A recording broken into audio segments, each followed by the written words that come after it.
China is in talks to build a joint military training facility in Cuba, triggering alarm in the Biden administration at the prospect of Chinese troops within 100 miles of Florida's coast, according to a new report. Discussions are at an advanced stage, but are not yet final, and the Biden administration has contacted Havana in an attempt to head off the deal, the Wall Street Journal reported on Tuesday, citing current and former U.S. officials. The officials said the plans were revealed in highly classified new U.S. intelligence, which they said is being interpreted with varying levels of alarm by analysts and policymakers. Concerningly for U.S. officials, the proposed Cuban base is part of China's Project 141, a plan to build a global network of military bases and logistical support, sources told the journal. It follows U.S. allegations that China is running electronic spy bases on Cuba in an attempt to eavesdrop on sensitive military communications.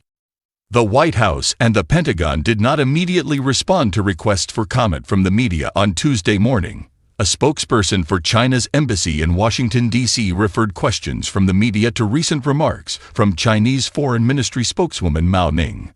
"I'm not aware of what you mentioned," Mao said in response to a question about the plans for a military base in Cuba at a regular briefing with reporters on Tuesday.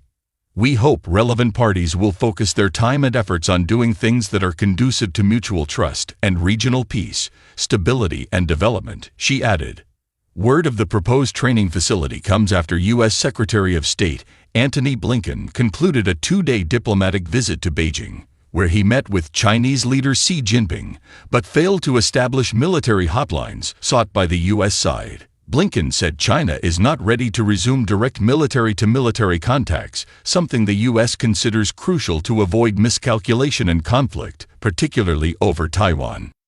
China has been resistant to the kind of direct hotlines that were in place between the U.S. and USSR during the Cold War, believing they could embolden American troops to take provocative actions. Meanwhile, issues regarding Cuba are increasingly coming to the fore in tensions between D.C. and Beijing. Last week, U.S. officials accused Beijing of using Cuba as an electronic spying post. U.S. officials say that China and Cuba jointly operate 4 electronic surveillance posts around the island, and that China significantly upgraded its intelligence collection facilities there in 2019. China, Washington's top geopolitical rival, has previously denied the claims it is using Cuba as a spy base. The Chinese embassy in Washington, D.C. did not immediately respond to a request for comment on Tuesday morning.